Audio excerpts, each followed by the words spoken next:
এই মুহূর্তের খবর, পাকিস্তানি সেনা প্রধান জেনারেল আসিফ মুনিরকে সরিয়ে দেওয়া হচ্ছে। পাকিস্তানি সেনা প্রধান জেনারেল আসিফ মুনিরকে সরিয়ে দেওয়া হচ্ছে। তার জায়গায় কে আসছেন তা এখনো জানা যাচ্ছে না। আসিফ মুনির বিদেশে পালিয়েছেন, না থেকে গৃহমন্ত্রী করা হয়েছে, না জেলে ভরে দেওয়া হয়েছে, কেউ জানে না।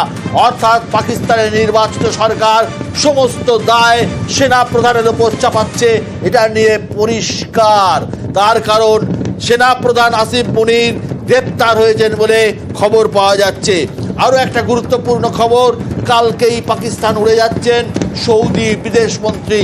অর্থাৎ কোনোভাবে একটা সৌদি আরব কোনো একটা নেগোসিয়েশন বা রফার রাস্তা খুলতে চাইছে বা ডিপ্লোম্যাটিক টক জারি করতে চাই, শুরু করতে চাইছে, যেখানে একটা এই ধরনের ক্ষয়ক্ষতি বা যুদ্ধের হাত থেকে যদি কোনোভাবে পাকিস্তানকে বাঁচানো যায়। এই রকম পরিস্থিতিতে গোটা পাকিস্তান জুড়ে চরম অরাজকতা। বালুচিস্তানে বালুচ লিবারেশন আর্মি এই মুহূর্তে একটি গ্যাসের লাইন উড়িয়ে দিয়েছে। বালুচিস্তান লিবারেশন আর্মি গ্যাসের লাইন উড়িয়ে দিয়েছে। এমনকি কেউ কেউ বলছেন বালুচিস্তান নাকি স্বাধীন বালুচিস্তানের পতাকা ওড়াতে শুরু করেছে, স্বাধীন বালুচিস্তানের জন্ম হতে পারে বলেও অনেকে মনে করছেন। জানা যাচ্ছে এখনো পর্যন্ত বালুচ লিবারেশন আর্মি প্রচণ্ডভাবে আক্রমণ করছে পাকিস্তানি আর্মিকে। সুতরাং ঘরে বাইরে পাকিস্তান অত্যন্ত কোণঠাসা। Colonel Bhaduri, Baloch liberation army তো একটা মেজর হেডেক এদের জন্য। প্লাস ওইদিকে খাইবার পাখতুনখোয়াতে টিটিপি আছে, প্লাস মিলিটেন্ট আছে, বাজর এজেন্সি, হাজারা এজেন্সি, ওয়াজিরিস্তান এটসেট্রাতে। তো এদের সঙ্গে তো বহুকাল ধরে পাকিস্তান আর্মি লড়ে যাচ্ছে কন্টিনিউয়াসলি। এখন পাকিস্তান আর্মি নিজেরা বলে যে আমরা খুব ব্যাটল হার্ডেন, কারণ আমরা এত বছর ধরে যুদ্ধ লড়ে যাচ্ছি। বাট ফাইনালি ব্যাটল হার্ডেনের সাথে এরা ব্যাটল ফ্যাটিগড, মানে ওই ফ্যাটিগটা সেটিং হয়ে গেছে এদের মধ্যে।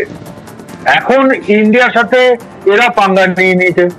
এবার বুঝতে পারছে না যে কি করবে, কারণ অ্যাটলিস্ট মিলিটারি প্ল্যানাররা জানে যে ওদের ইস্টার্ন বর্ডার মানে আমাদের ইন্ডিয়ান বর্ডারে যদি ফুল ব্লোন হিট আপ হয়ে যায়, তাহলে ওদের ওয়েস্টার্ন বর্ডার মানে বালুচ লিবারেশন আর্মি আর ওইদিকে ওই পাঠান তালিবান, ওরাও সাইমালটেনিয়াসলি অ্যাক্টিভ হবে।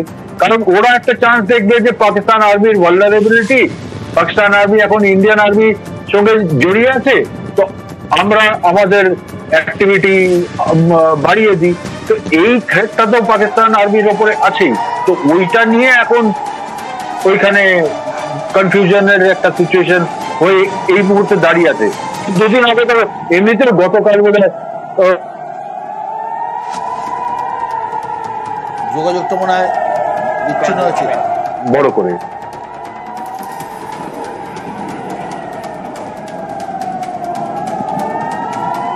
একবার দেখুন, আপনাদের দেখাই লাহোরের চিত্রটা, লাহোরের ছবি না এখনো দেখাতে পাচ্ছি না, তার কারণ ছবিটা আটকে যাচ্ছে, আসছে।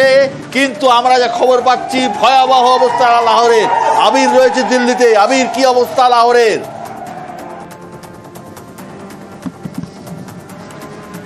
দেখো, দিল্লির নতুন দিল্লি এবং পুরনো দিল্লির মতো লাহোরেও নতুন লাহোর পুরাতন লাহোরে রয়েছে, এবং যেখানে ভারতীয় সেনা গিয়ে বায়ু সেনা গিয়ে হামলা চালিয়ে এসছে, সেখানে যে নেভি কলোনি এবং এয়ারফোর্সের অফিসাররা যেখানে থাকেন সেই কলোনির জায়গাতে গিয়ে হামলা করা হয়েছে।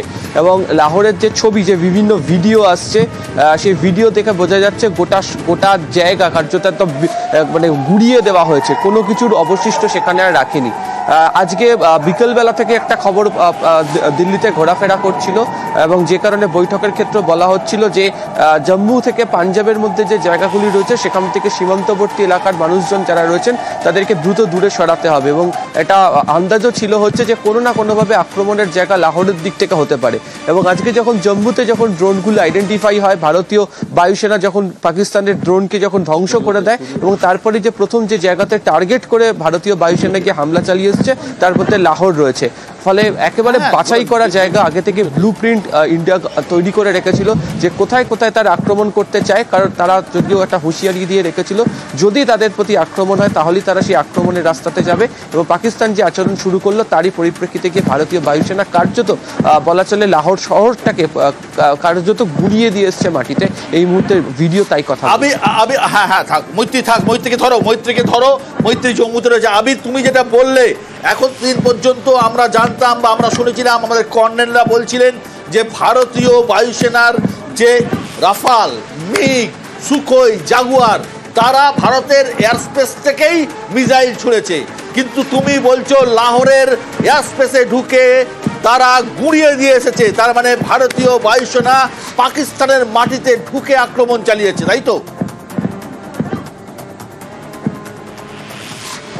একেবারেই তাই। এবং পাকিস্তানের যে এয়ারবর্ন সিস্টেম, আমাদের যেমন ক্ষেত্রে সুদর্শন চক্র যেভাবে কাজ করেছে, পাকিস্তানের ক্ষেত্রে সেই ব্যবস্থা কোনোভাবে কাজ করেনি বলে জানতে পারা যাচ্ছে।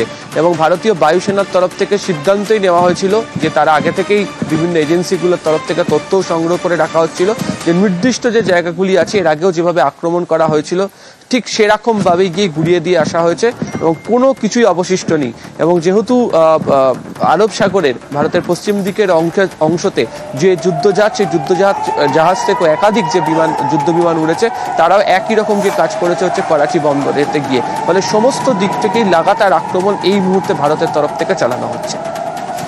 মানে সব দিক থেকে পাকিস্তান বিপর্যস্ত। পাকিস্তান এই মুহূর্তে আমাদের সঙ্গে রয়েছে আমাদের আরেক প্রতিনিধি ইরন রায়বর্মন। ইরন,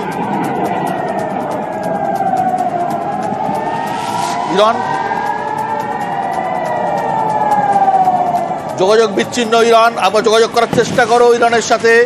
এই মুহূর্তে আপনারা দেখছেন করাচির ছবি, আপনারা দেখতে পাচ্ছেন শিয়ালকোটের ছবি, দেখতে পাচ্ছেন লাহোরের ছবি। সমস্ত আকাশ অকাল দীপাবলি এবং একটার পর একটা ভারতীয় বায়ুসেনার একটার পর একটা মিসাইল হানা চালাচ্ছে পাকিস্তানের জমি লক্ষ্য করে। পাকিস্তান গুঁড়িয়ে গেছে। এই মুহূর্তের খবর পাকিস্তান সেনার উপর হামলা চালাচ্ছে বালুচ লিবারেশন আর্মি। পাকিস্তান সেনার উপর হামলা চালাচ্ছে বালুচ লিবারেশন আর্মি। সুতরাং ঘরে হামলা, বাইরে হামলা, ভারতের হামলা, বালুচ লিবারেশন আর্মির হামলা। পাকিস্তানের অবস্থা ভয়াবহ। সেনা প্রধান আসিফ মুনিরকে খুঁজে পাওয়া যাচ্ছে না প্রধানমন্ত্রী শাহবাজ শরীফকে।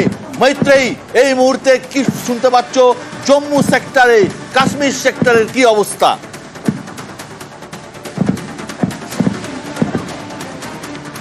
দেখো, এই মুহূর্তে যেরকম ব্ল্যাকআউটের সিচুয়েশন ছিল সেটা চলছে এবং তার সঙ্গে সঙ্গে কিন্তু হেভি শেলিং হচ্ছে সীমান্তবর্তী একাধিক জায়গায়। আমরা উড়ি সেক্টর থেকে খবর পাচ্ছি, কাশ্মীর ভ্যালির উড়ি সেক্টর, সেখানে হেভি শেলিং হচ্ছে এবং সেখানে সাধারণ মানুষ যারা রয়েছে তারা এই মুহূর্তে বাংকারের ভেতরে আশ্রয় তারা। পাকিস্তান টুকরো টুকরো হতে চলেছে।